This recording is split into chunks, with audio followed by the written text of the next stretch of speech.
साल था 2013 और तारीख 20 मई। दिल्ली पुलिस को फुटपाथ पर एक अज्ञात व्यक्ति का शव मिलता है। शव पर चाकू के कई निशान हैं जो बताते हैं कि यह हत्या का मामला है, लेकिन मृतक की पहचान हुए बिना पुलिस के लिए हत्यारे तक पहुंचना नामुमकिन है। और सबसे बड़ी समस्या यह है कि मृतक के पास न तो पर्स है, न मोबाइल और न ही जेब में कोई आई कार्ड। यानी पुलिस को एक ऐसी हत्या की जांच करनी है जिसमें शव का चेहरा तो है, लेकिन इससे न ही मृत के परिवार वाले तक पहुंचा जा सकता था और न ही अपराधी तक पहुंचा जा सकता था। तो आइए विस्तार से जानते हैं कि पुलिस कैसे शव के परिजनों और अपराधी तक पहुंच पाती है। उससे पहले इस चैनल को सब्सक्राइब कर लीजिए ताकि आने वाली इस तरह की सच्ची घटनाओं की अपडेट्स आप तक पहुंचती रहे। तो चलिए कहानी शुरू करते हैं। उत्तर पश्चिम दिल्ली के सबसे बड़े बाजारों और भीड़ भाड़ वाले इलाकों में से एक ब्रिटानिया चौक, जहां लोगों की भीड़ और ट्रैफिक से थोड़ी दूर फुटपाथ पर एक शख्स बेहोश पड़ा था। तभी फिर वहां से गुजर रहे लोग ने नोटिस किया कि यह किसी का शव है और इसी बीच पुलिस को फोन पर सूचना दी जाती है। सूचना पाते ही दिल्ली के सुभाष पैलेस थाने की पुलिस मौके पर आती है और बेहोश शख्स का मुआयना करती है। लेकिन ये क्या, इस शख्स के शरीर पर चाकू के कई निशान हैं। शरीर के बाईं तरफ और सीने पर लगे चाकू के घावों से काफी खून बह चुका था। पुलिस यह पता लगाने की कोशिश कर रही थी कि क्या यह शख्स अभी भी जीवित है या नहीं, लेकिन फिर पुलिस ने ज्यादा समय बर्बाद न करते हुए उसे अस्पताल ले जाना उचित समझा। अस्पताल में डॉक्टर उस शख्स को मृत घोषित कर देते हैं। पुलिस शव को पोस्टमार्टम के लिए भेजती है, साथ ही हत्या का मामला दर्ज कर मामले की जांच शुरू करती है। शुरुआती जांच में तो यह साफ हो गया था कि मृतक की जेब में से उसका पर्स और मोबाइल गायब है। तो सवाल उठता है कि क्या किसी ने लूट के इरादे से इस शख्स की हत्या कर दी या फिर मृतक की हत्या कर घटना को लूट का रूप देने के इरादे से ऐसी साजिश रची गई है। जाहिर है बिना किसी ठोस जानकारी के पुलिस के लिए किसी नतीजे पर पहुंचना नामुमकिन था। हालांकि शव और घटना के हालात से यह लूट का मामला जरूर लग रहा था। पुलिस को ऐसा लग रहा था कि हो सकता है कल रात को ये कत्ल हुआ हो, ये शख्स किसी लुटेरे के चंगुल में फंस गया हो। हालांकि फिलहाल पुलिस को सारी थ्योरी कयासों पर आधारित थी, क्योंकि अभी तक न तो मृतक की पहचान हो पाई थी और न ही पुलिस को कोई ठोस सुराग मिला था। लेकिन इसी बीच शव की तलाशी के दौरान मिले कागज के एक छोटे से टुकड़े पर अचानक पुलिस का ध्यान जाता है और पुलिस एक बार फिर उसी हिस्से के सहारे जांच को आगे बढ़ाने का फैसला करती है। तो क्या एक मृतक के लिए कागज का छोटा सा टुकड़ा काफी है जो हत्यारे की पहचान और पता बता सकते हैं? ये गुमनाम लाश पुलिस के लिए किसी पहेली से कम नहीं थी। लेकिन तभी पुलिस को लाश की जेब से एक पर्ची मिलती है जिसमें कुछ होटलों और वेटरों के नाम लिखे होते हैं। लेकिन क्या ये पर्ची पुलिस को कुछ सूचना या सुराग दे पाएगा? क्या इस पर्ची की मदद से पुलिस को शव के परिचित और अपराधी की जानकारी मिल पाएगी या फिर उनकी कोशिशें यूं ही बेकार जाएंगी?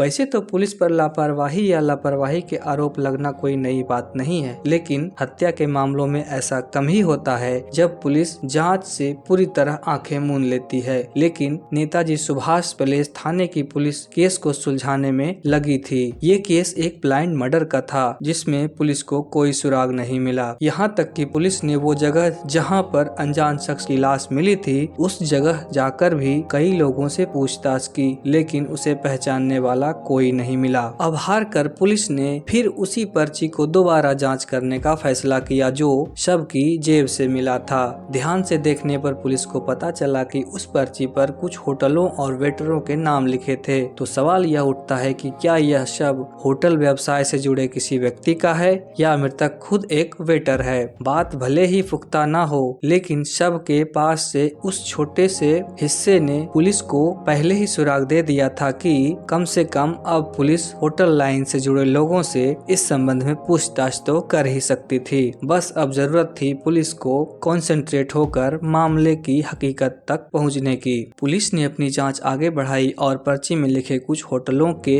नंबरों पर कॉल किया तो यह नंबर राजस्थान के किसी होटल का निकला। इस तरह पुलिस को बड़ी सफलता हाथ लगी जब इसी कोशिश में राजस्थान के एक शख्स ने मरने वाले शख्स को पहचानने का दावा किया। घटना के बारे में और मृतक के बारे में सुनने के बाद होटल में फोन उठाने वाले व्यक्ति ने बताया कि यह सच है या नहीं मुझे पता नहीं, पर हाँ मृतक शकूरपुर निवासी उम्मेद हो सकता है। जो वेटर सप्लायर का काम करता है। अब पुलिस को जांच में एक मामूली सफलता तो मिली, लेकिन होटल व्यवसायी के दावे का सत्यापन होना अभी बाकी था। अब तक पुलिस को पता चल चुका था कि उम्मेद शकूरपुर के एल ब्लॉक में रहता है, इसलिए पुलिस ने शव की फोटो खींची और एल ब्लॉक में उसके परिजनों की तलाश करने का फैसला किया। इस बार भी पुलिस की कोशिश रंग लाई, तब जाकर एल ब्लॉक में उम्मेद का परिवार मिला। यहाँ शव की तस्वीर देखते ही उम्मेद की पत्नी और उसका भाई फूट फूट कर रोने लगा। परिवार वालों ने बताया कि उम्मेद हर 2 हफ्ते में एक बार राजस्थान से घर आता था, लेकिन इस बार वह घर नहीं लौटा।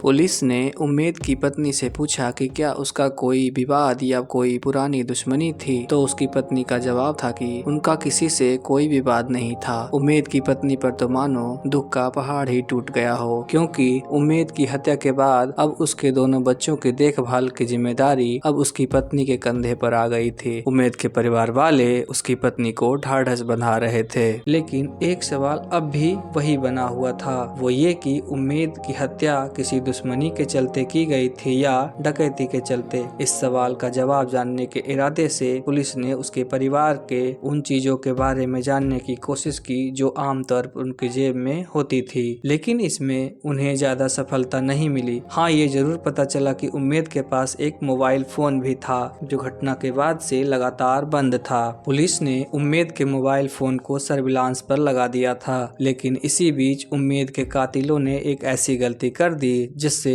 बड़ा सुराग मिल गया। उम्मेद के हत्यारों की तलाश में जुटी पुलिस को अब उम्मीद नजर आने लगी। दरअसल हत्या के बाद से गायब उम्मेद के जिस मोबाइल फोन को पुलिस ने सर्विलांस पर लगाया था, वह एक दिन बाद अचानक स्विच ऑन हो गया, लेकिन कुछ देर बाद ही वह बंद हो गया। लेकिन मोबाइल पर नजर रख रही पुलिस को पता चल गया था कि फोन शकूरपुर इलाके में ही स्विच ऑन हुआ था। अब एक बात और साफ हो गई कि जिसने उम्मेद की जान ली, यानी उसका कातिल अभी भी शकूरपुर इलाके में ही मौजूद था, जहां मोबाइल फोन ऑन हुआ था और पुलिस शकूरपुर इलाके में ही थी। पुलिस लोकेशन का ट्रेस करते हुए एक झोपड़ी नुमा छोटी सी दुकान पर पहुंची। इस दुकान में उम्मेद का कातिल तो नहीं मिला, लेकिन दुकान पर मौजूद शख्स से उम्मेद के मोबाइल के बारे में पूछताछ करने पर पुलिस को एक नई बात पता चली। दुकानदार ने पुलिस को बताया कि उसी दिन सुबह 2 युवक उम्मेद का मोबाइल फोन बेचने आए थे। दोनों सस्ते दाम पर मोबाइल फोन देने को तैयार हो गए थे, लेकिन उम्मेद का मोबाइल लॉक था और कीपैड नहीं खुल रहा था, तो उस दुकानदार ने मोबाइल खरीदने से इनकार कर दिया। हालांकि दुकानदार मोबाइल बेचने आए दोनों लड़कों को जानता था और अब इन दोनों की पहचान से पुलिस को हत्यारों का पता मिल गया था। अब पुलिस तुरंत शकूरपुर स्थित जे कॉलोनी में रहने वाले उन लड़कों के घर पहुंच गई। संजोग से दोनों की मुलाकात घर में ही हो गई। उसमें से एक नाबालिग था, जबकि दूसरे की पहचान सजायाफ्ता स्नैचर साजिद के रूप में हुई। पुलिस ने जब दोनों से उम्मेद के बारे में पूछताछ की तो शुरुआत में उन्होंने पुलिस को चकमा देने की कोशिश की, लेकिन फिर जल्द ही टूट गए। अब उनकी निशानदेही पर पुलिस ने साजिद से उम्मेद का लूटा हुआ पर्स बरामद कर लिया था। एक चाकू भी बरामद किया गया। अब पूछताछ में दोनों ने जो कहानी बताई वो रोंगटे खड़े कर देने वाली थी। दोनों ने बताया कि घटना वाली रात वे पैसों की तलाश में इधर उधर भटक रहे थे। नशे के आदि साजिद को पैसे की सख्त जरूरत थी और तभी दुर्भाग्य से उम्मेद उस रास्ते से गुजर रहा था। उम्मेद को आजादपुर की तरफ से आता हुआ देख वे दोनों बटनदार चाकू लेकर फ्लाईओवर के पास चुपचाप खड़े हो गए और जैसे ही उम्मेद उनके पास पहुंचा, दोनों ने उस पर चाकू से ताबड़तोड़ हमला करना शुरू कर दिया। इससे पहले कि उम्मेद कुछ समझ पाता, चाकू के वार से वे बुरी तरह घायल हो गया और जमीन पर गिर गया। फिर दोनों ने उम्मेद की जेब से पर्स और मोबाइल फोन समेत अन्य सामान निकाल लिया और उन्होंने उम्मेद को मरा हुआ समझकर मौके से भाग गए। जख्म गंभीर होने के कारण और अधिक खून बहने के कारण कुछ देर बाद ही उम्मेद दम तोड़ देता है। पुलिस ने अदालत में उन दोनों अपराधी के खिलाफ लूटपाट और मर्डर से संबंधित मुकदमा दर्ज कराया। अदालत ने तमाम सबूत और गवाहों के मद्देनजर रखते हुए उन दोनों अपराधी को मुजरिम करार दिया। उन दोनों को आजीवन कारावास की सजा सुनाई। आज तक वे दोनों अपनी सजा काट रहे हैं। एक मामूली से कागज के पुर्जे से कातिलों तक पहुंचकर इस मर्डर मिस्ट्री को पुलिस ने अब सुलझा लिया था। यह पुलिस के लिए किसी उपलब्धि से कम नहीं थी। दोस्तों, बुरे कर्म करने वाले का अंजाम हमेशा बुरा ही नहीं होता है। वे सोचते हैं कि वे पुलिस से बच जाएंगे, लेकिन कोई न कोई सबूत अपने पीछे वे छोड़ ही जाते हैं। दोस्तों, आज के लिए बस इतना ही। कहानी कैसी लगी कमेंट बॉक्स में अपना फीडबैक जरूर दीजिएगा, जिससे हम आपके लिए इसी तरह की और भी मिस्ट्री वाली स्टोरी लाते रहें। इस वीडियो को लाइक और अपने दोस्तों के साथ शेयर जरूर कीजिए। तब तक के लिए नमस्कार।